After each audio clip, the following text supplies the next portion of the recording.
آپ دیکھ رہے ہیں الگ نیوز. عبدالستار ہمارے ساتھ ہیں. قرآن کریم کی بے حرمتی کرنے والا ملعون کون ہے اور اس کا تعلق کہاں سے ہے؟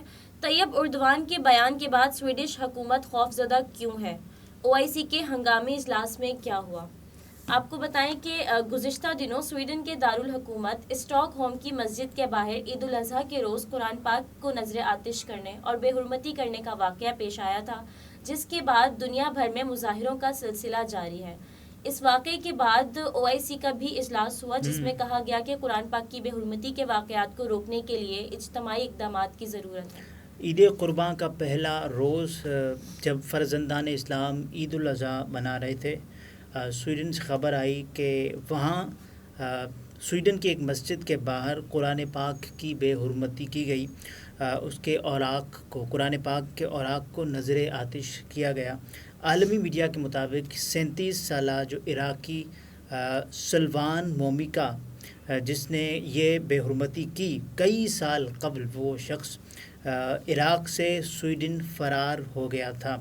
اب اس پر جو رد عمل آیا ہے عالمی برادری کی طرف سے آیا ہے، جو عالم اسلام کی طرف سے جو رد عمل آیا، ہم سیکوینس سے شروع حکومت پاکستان سمیت عالم اسلام نے اس واقعے کی شدید مذمت کی ہے.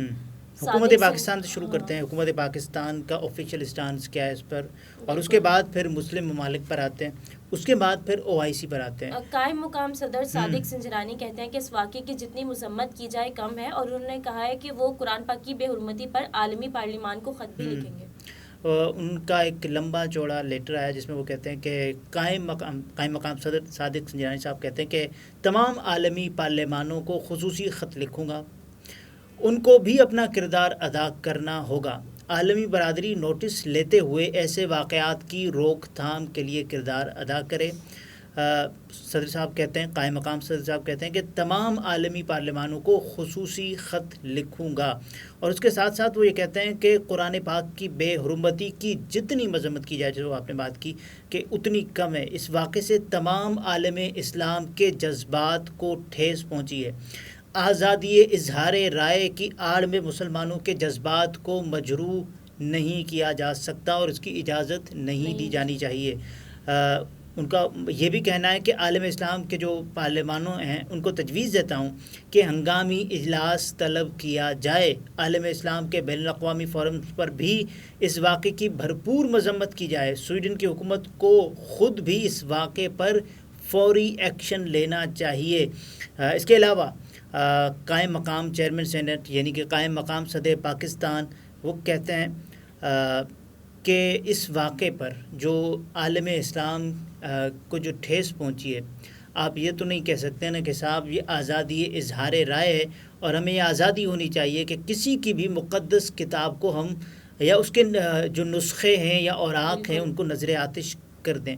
یہ بہت ہی ٹچی سا معاملہ ہے، سینسیٹیو معاملہ ہے کہ جس کے باعث تمام تر عالمی برادری مسلم وہ اس پر رنجیدہ ہے. سخت رد عمل سامنے آیا ہے. ایران اور عراق میں سویڈش سفارت خانوں پر ہزاروں افراد نے احتجاج کیا، جبکہ عراقی مظاہرین نے کہا ہے کہ سویڈن سے سفارتی تعلقات بھی ختم کیے جائیں. یہ مطالبہ کیا جی.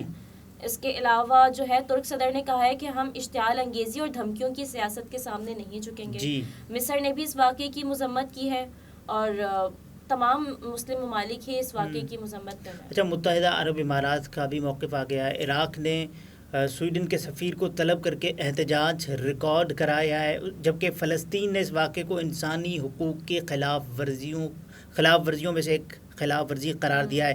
قطر نے خبردار کیا ہے کہ آزادی اظہار رائے کی آڑ میں قرآن پاک کی بار بار بے حرمتی کی اجازت دینا نفرت اور تشدد کو ہوا دیتا ہے. ایسے اقدامات کو روکنا ہوگا. کویت کی وزارت خارجہ نے کہا کہ قرآن پاک کی بے حرمتی خطرناک اور اشتعال انگیزی ہے جس سے دنیا بھر کے مسلمانوں کے جذبات مجروح ہوئے. اور اس کے ساتھ ساتھ مصر نے بھی اس واقعے کو شرمناک قرار دیا. دنیا کے مختلف ممالک میں اس شرمناک فعل کے خلاف بھرپور احتجاج بھی کیا جا رہا ہے، جبکہ مظاہرین اپنے اپنے ممالک سے سویڈش سفیر کو ملک بدر کرنے کے مطالبات بھی کر رہے ہیں. عراقی دارالحکومت بغداد میں سویڈن کے خلاف احتجاج کرتے ہوئے مظاہرین سفارت خانے میں داخل ہو گئے. تہران میں بھی سویڈن ایمبیسی کے باہر مظاہرہ کیا گیا اور مظاہرین نے سفیر کو ملک بدر کرنے کا مطالبہ کیا. اس سے قبل یورپی یونین نے بھی سویڈن میں قرآن کریم کے بے حرمتی کی مذمت کی اور اسے جارحانہ عمل قرار دیا. یورپی یونین کی جانب سے جاری بیان میں کہا گیا تھا کہ قرآن مجید یا دوسری مقدس کتاب، اب یہ بہت دلچسپ بات ہے کہ صرف قرآن مجید نہیں، جتنی بھی مقدس کتاب ہیں، جتنی بھی مقدس کتب ہیں، ان کی توہین اشتعال انگیزی ہے. یہ عمل یورپی یونین کے موقف کی عکاسی نہیں کرتا. یہ عمل اس لحاظ سے بھی زیادہ افسوسناک ہے کہ یہ ایسے وقت میں کیا گیا جب تمام مسلمان عید الاضحیٰ منا رہے تھے اور جو فرزندان اسلام تھے وہ قربانی کر رہے تھے. ایک ایسے لمحے میں جب حج بھی ادا کیا جا رہا تھا تو مسلمانوں کے جذبات کو آزادی اظہار رائے کے لبادے میں اوڑھ کر پھر مسلمانوں کے جذبات مجروح کیے گئے. تو یہ نہیں ہونا چاہیے. اس واقعے پر اس سے پہلے بھی یہ واقعہ، یہ ایک ایسا واقعہ ہے کہ جس کی جتنی مذمت کی جائے کم ہے. اس سے پہلے جو گستاخانہ خاکوں کی بات ہوتی رہی ہے جو فرانس میں ہوئے، اس سے پہلے آپ دیکھیں کہ 15 مارچ 2019 کو کرائسٹ چرچ کی ایک مسجد تھی جس میں ایک بندہ جو کہ لائیو فیس بک پر تھا اور وہ اس نے اندھا دھند فائرنگ بھی کی تھی. اور اس وقت اس مسجد میں یہ کہا جا رہا تھا کہ نیوزی لینڈ کی اس مسجد میں جو ٹیم تھی، بنگلہ دیشی ٹیم تھی میرا خیال ہے، تو وہ پہلے نکل چکی تھی، ورنہ اس ٹیم میں سے بھی کوئی ہلاک ہو سکتا تھا. مسلمان ٹیم تھی بنگال. تو اس حوالے سے کہا جا رہا ہے. اور جو بھی اسلاموفوبیا ہے، یہ دیکھیں، آپ کچھ بھی کریں لیکن آپ یہ نہیں کر سکتے کہ آزادی، آپ کہہ رہے ہیں کہ صاحب ہمیں آزادی ہونی چاہیے، آزادی آپ کو دی جانی چاہیے، لیکن اس کے بھی کچھ حدود و قیود ہوتے ہیں، اس کے بھی قواعد و ضوابط ہوتے ہیں. کسی کے مقدس کتاب کو تو اس طرح سے نہیں کر سکتے. جی، اس کے بعد پھر دیکھیں نا کہ OIC نے ایک غیر معمولی اجلاس طلب کیا جدہ میں، اور اس نے کہا کہ قرآن پاک کی بے حرمتی کے واقعات کو روکنے کے لیے اجتماعی اقدامات کی ضرورت ہے اور مذہبی منافرت کو روکنے کے لیے بین الاقوامی قانون کا استعمال کیا جانا چاہیے. میرا یہ خیال ہے کہ یہ قانون بننا چاہیے، اگر نہیں ہے تو، کہ کسی بھی مقدس کتاب کو نظر آتش نہیں کرنا چاہیے، ایک جرم ہونا چاہیے تعزیرات میں.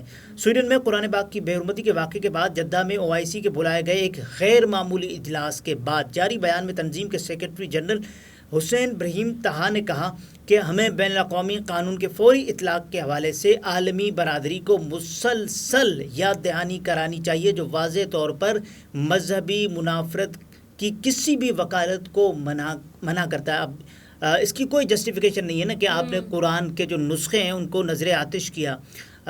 کوئی جسٹیفیکیشن ہی نہیں ہے نا، آپ اس کو کیسے جسٹیفائی کر سکتے ہیں؟ نہیں کر سکتے.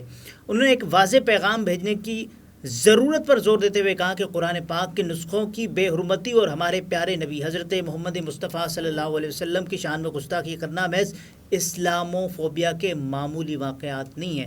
اس سے آپ دیکھیں کہ پوری دنیا میں جتنے بھی مسلمان اس وقت بستے ہیں ان کے جو دل ہیں وہ محمد مصطفیٰ کے نام کے ساتھ دھڑکتے ہیں، ایک ساتھ دھڑکتے ہیں.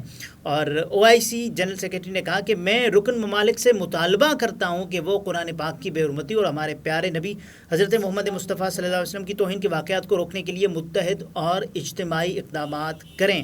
اس سے پہلے جو سویڈن میں ایک عیدگاہ کے بعد جو یہ واقعہ ہوا، اس کو امریکہ سمیت جو بھی نام نہاد ممالک ہیں لبرل، وہ کہتے ہیں کہ یہ آزادی اظہار رائے سے انہوں نے تعبیر کیا ہے. سویڈن نے کہا ہے کہ قرآن پاک کی بے حرمتی کے واقعے کو انفرادی کہا ہے اور اس کو مسترد. دیکھیں، انفرادی کہا ہے تو آپ اس واقعے کی تحقیقات کریں کہ اس کے پیچھے کون ہے، کیوں کیا گیا.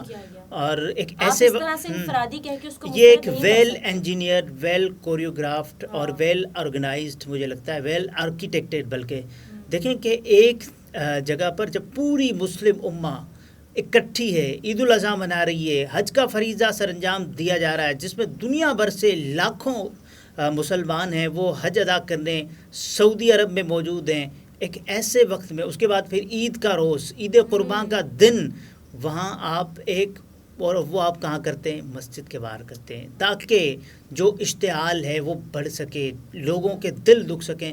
تو یہ تو ایک میرا یہ خیال ہے کہ گھناؤنی حرکت کر کے اس کے بعد بولیں کہ یہ گھٹیا حرکت کی گئی ہے. اور یہ دیکھیں جو جس ملعون نے یہ حرکت کی ہے وہ سویڈن فرار ہو گیا تھا عراق سے. یہ 37 سالہ عراقی سلوان ممیکا جو کئی سال قبل سویڈن فرار ہو گیا تھا.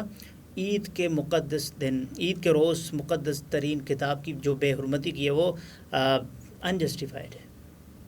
ناظرین، گفتگو آپ نے ملاحظہ فرمائی. عبدالستار ہمارے ساتھ تھے. اجازت دیجیے. اللہ حافظ.